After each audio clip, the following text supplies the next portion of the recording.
Okay, you guys, so we're back and we're picking up where we left off here. We were talking about electricity generation last time. We're going to have a guest presenter, so that'll be fun. Try to get through the second part quickly today. Here we go. So, uh, electricity generation at a hydropower plant works in the same way, except we're not using pressurized steam, but just water under pressure here because of the massive gravitational potential energy of the water stored in the reservoir behind the dam. That water released through these penstocks will spin a turbine here again, which is connected to a generator, and then that generator creates the electric current, which goes through the transmission lines. So similar, but we're not using fossil fuels to create steam. All right, here's a turbine, just an example of an industrial turbine, just so you can see there's a lot of engineering involved there.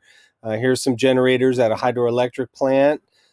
So water is spinning copper wire and magnets inside each of those, creating a large number of kilowatt hours of electricity. Here's some high tension transmission lines. You guys have seen those. And in terms of energy efficiency, this is from the reading for chapter 12. So, most coal burning power plants are about 35% efficient in terms of turning the energy that's stored in that coal into electricity. And this pie chart here is showing you most of the electricity that's generated in the US is coming from fossil fuels, roughly 20% from nuclear fuels, although that's been declining recently. And hydroelectric dams, that share has been pretty static for a number of years, but renewable energy sources are growing. So, but they have a long way to go if they're going to replace fossil fuels. Okay, the concept of cogeneration. So using fuel to generate electricity and to produce heat, which can be used to steam again to creating electric current by spinning a turbine. Also, steam can be used to heat buildings, and in some cases, especially in the Northeast, there is steam heat that is used. Definitely a big thing in Iceland, where geothermal energy is used to create that steam and heat buildings. And that cogeneration can improve energy efficiency, which is certainly a good thing from a climate change perspective.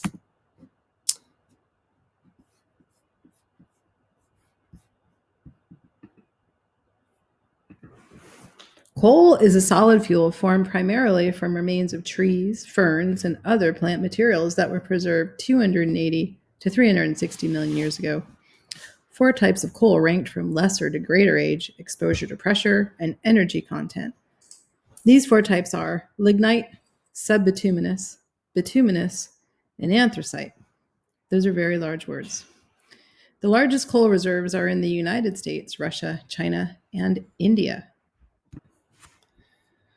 Okay, that was Mrs. Frank guest presenting. We may have another guest presenter here in a minute. Uh, these are all coal cars loaded in the Powder River Basin in Wyoming. So you can see there's a lot of extraction of coal. Let's see if I can get this moving here. Okay, here we go. A lot of extraction of coal in that area. This is just a Black Thunder mine. You can see a dragline excavator here. Just to give you a sense, this is in Wyoming's Powder River Basin. That's all coal. So Mrs. Frank mentioned the four types, and if you look going from left to right, you have time and pressure increasing as you move to the right side of this image. So peat is sort of the first thing that's formed. It's compressed between sediment layers. And it's just decaying plant and animal materials. And you think about that soil layer, it's organic material under sediment, and peat can be burned as a fuel source. With more time and pressure, that peat gets transformed into something called lignite, which is a little more energy dense. And then continuing along that trajectory, you get subbituminous coal, bituminous coal, and then with large amounts of time and pressure, coal will eventually become anthracite, which is very energy dense and economically the most valuable coal to pull out of a mine. Okay, so the way they look here, you can see peat at the bottom left. Lignite looks more like charcoal from your grill. Bituminous, a little more energy rich. And then finally, top left, anthracite, most energy dense. Okay, again, just showing pressure, heat, and time creating, increasing energy density in the coal source. So advantages and disadvantages of coal. So it's energy dense. There's lots of coal trapped in the crust. Easy to exploit by surface mining. You don't need a whole lot of technology to get at coal. So the costs are low. It's relatively easy to handle and transport. Also safe. Doesn't need a whole lot of refining other than crushing. Coal contains impurities, and that leads to air pollution. Trace metals like mercury, lead, and arsenic are found in coal. Combustion leads to increased levels of sulfur dioxide and other pollutants in the atmosphere. You wind up with coal ash left behind after the combustion process. And of course, burning coal releases carbon into the atmosphere, which does contribute to climate change. All right, we looked at this already, just the idea of mountaintop removal in Appalachia, places where coal is being mined and the natural landforms are being degraded. It's just some images of coal mining operations. This is an open pit mine. Here we go, just large mountaintop removal operation. And we did see these earlier in the course when we were looking at forms of pollution. Just some of the infrastructure that's used to mine coal, these giant earth movers, very large. This one is full of overburden. This is material laying on top of the coal deposit being moved away so that the coal can be exposed. This is a giant dragline excavator used in Europe. Okay, so this is acid mine drainage. So just receiving, this is a wetland that's been receiving effluent from tailings, sometimes toxic materials from that overburden, things like mercury, lead, arsenic, can contaminate groundwater supplies. That can be, a problem for people utilizing that resource. Okay, petroleum. So oil, mixture of hydrocarbons, water, sulfur that occurs in underground deposits. Oil and gasoline, are make this ideal for combustion, right? Use in all kinds of vehicles. And these are deposits are formed from the remains typically of ocean-dwelling phytoplankton that died anywhere between 50 and 150 million years ago. Saudi Arabia, Russia, the United States, Iran, China, Canada, and Mexico have large oil deposits. Here's what, from a geologic perspective, you've got a shale cap, a layer of rock that forms on top of the deposit and kind of, if you remember from looking at our aquifers, it's kind of like a confined space, and oil collects and forms underneath those shale cap rocks. Okay, and of course, then you drill a well to get down into it. Okay, just taking a look at some of the deposits in the U.S. We have roughly 2.3% of the world's reserves, but we use 30%. And we have been recently finding some new reserves of lower quality oils. 65% of the oil that's excavated is used for transportation. And we do have an increasing dependence on imports, although with extraction of new sources of oil domestically, we are getting away from that somewhat. Okay, advantages and disadvantages of petroleum. So convenient to transport and use relatively. It's energy dense. It tends to be cleaner burning than coal. But we have this actually releases sulfur, lead, mercury, arsenic into the atmosphere when burned. That should be in the disadvantage category. I need to move that one to the right side there. Releases carbon dioxide into the atmosphere. You definitely have the possibility of leaks during transportation and extraction. Pipelines do break. And of course, oil and hydrocarbons are carcinogenic.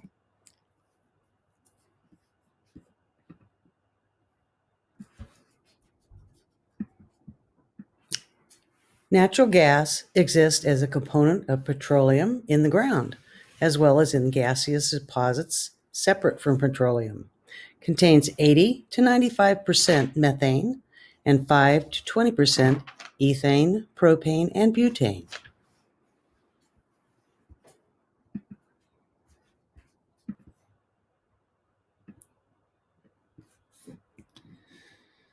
So, advantages and disadvantages of natural gas. So, it contains fewer impurities and therefore emits almost no sulfur dioxide or particulates. It's about 60% as much carbon dioxide as coal during the combustion process. But when unburned, natural gas is methane, CH4, that escapes into the atmosphere and is roughly 25 times more potent in terms of trapping heat than carbon dioxide. So exploration of natural gas has potential of contaminating groundwater sources as well. That's fracking. Recently, natural gas has experienced a huge boom in terms of demand for natural gas as a source of fuel that's relatively clean compared to coal and oil. Okay, oil sands.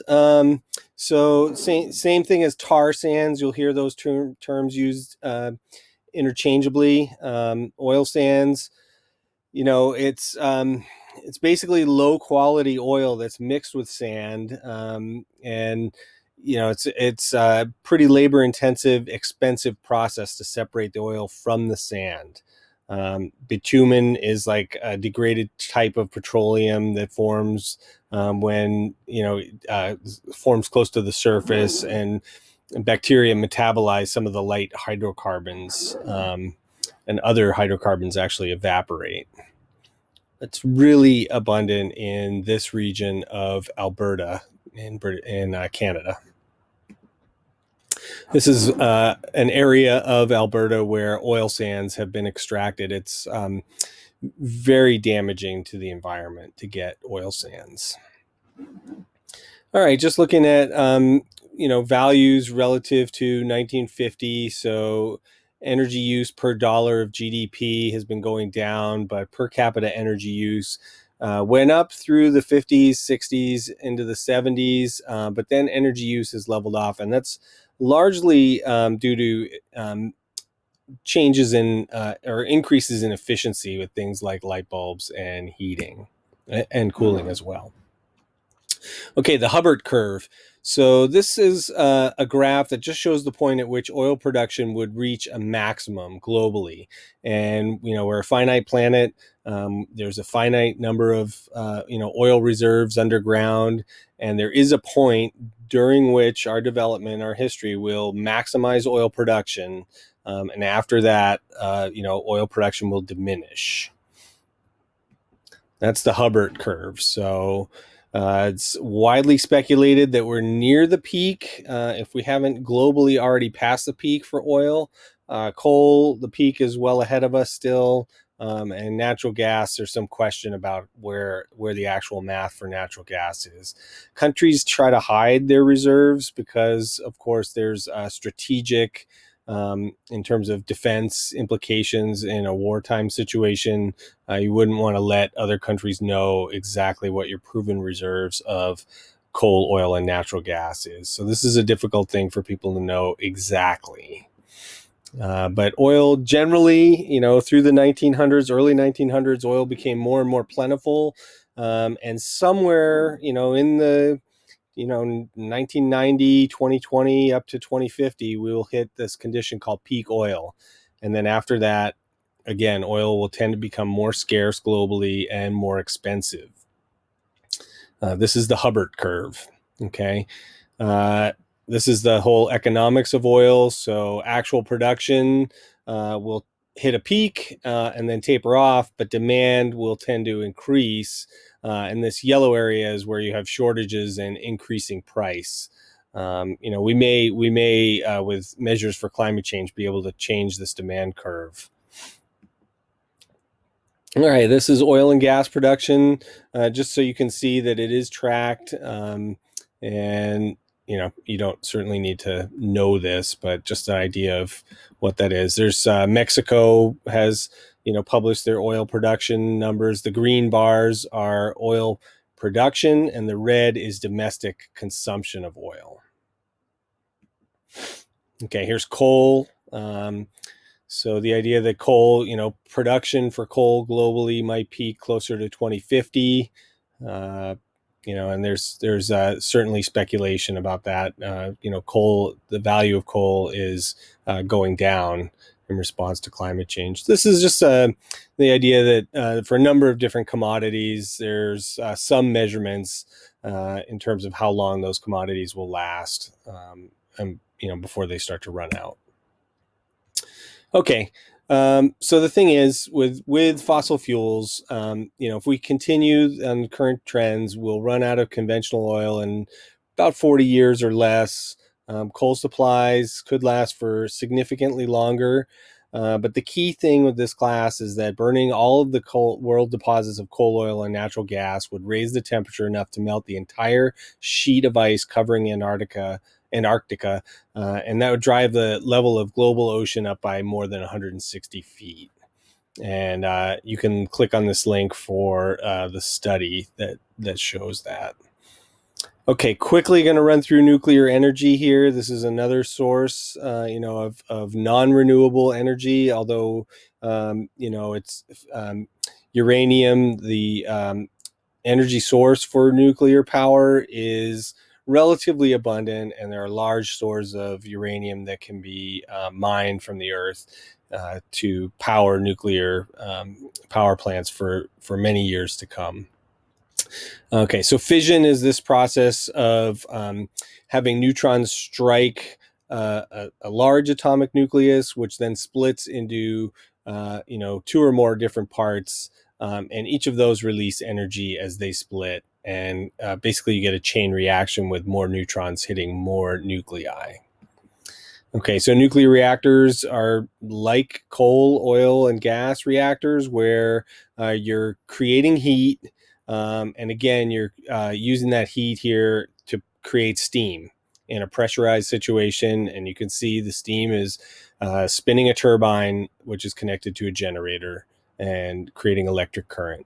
The only thing here is that you've got a nuclear reaction creating the heat, and you've got water flowing through the nuclear reactor core in a contained system. And this hot water is then exchanged. This is a heat exchanger here. This super hot water creates the steam in a non-nuclear condition, but this water is exposed to the actual nuclear material that's reacting.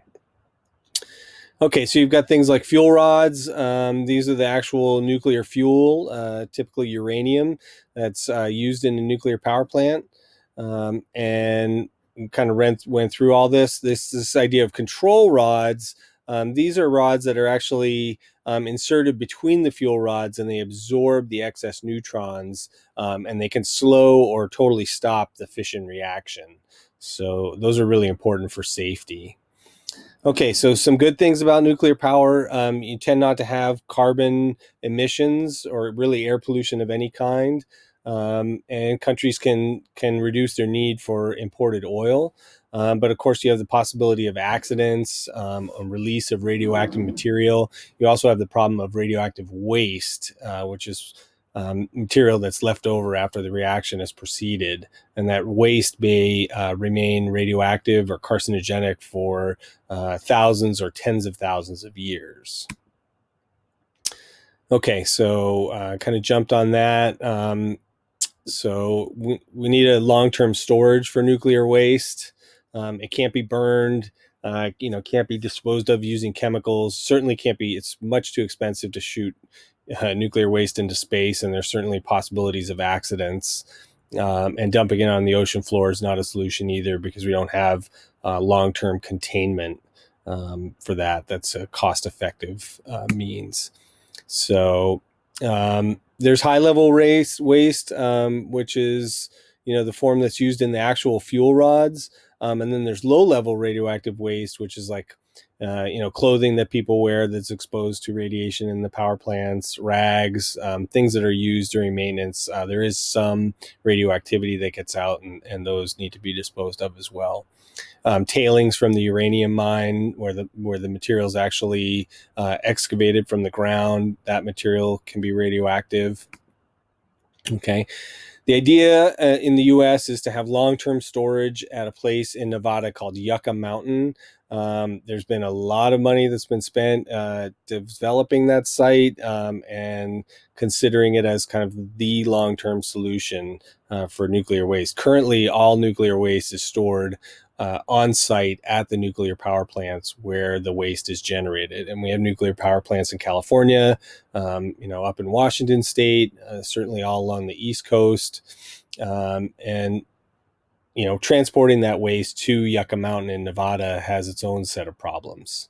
So here's Yucca Mountain in Nevada, and here's this underground repository that's been excavated. It's not fully complete, but there is a place there where geologically this waste could be stored. It should be safe from the water table, barring any kind of major plate movement.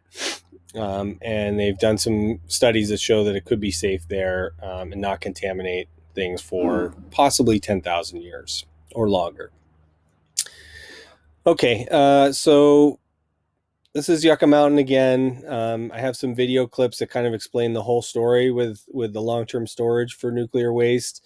Is a really intensely studied in terms of its geology, and over $9 billion has been spent on this long-term storage solution.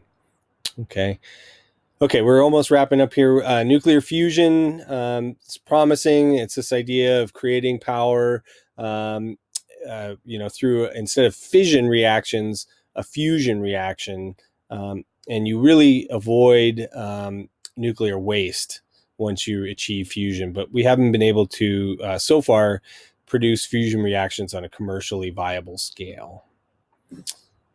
Okay, that's it. I'll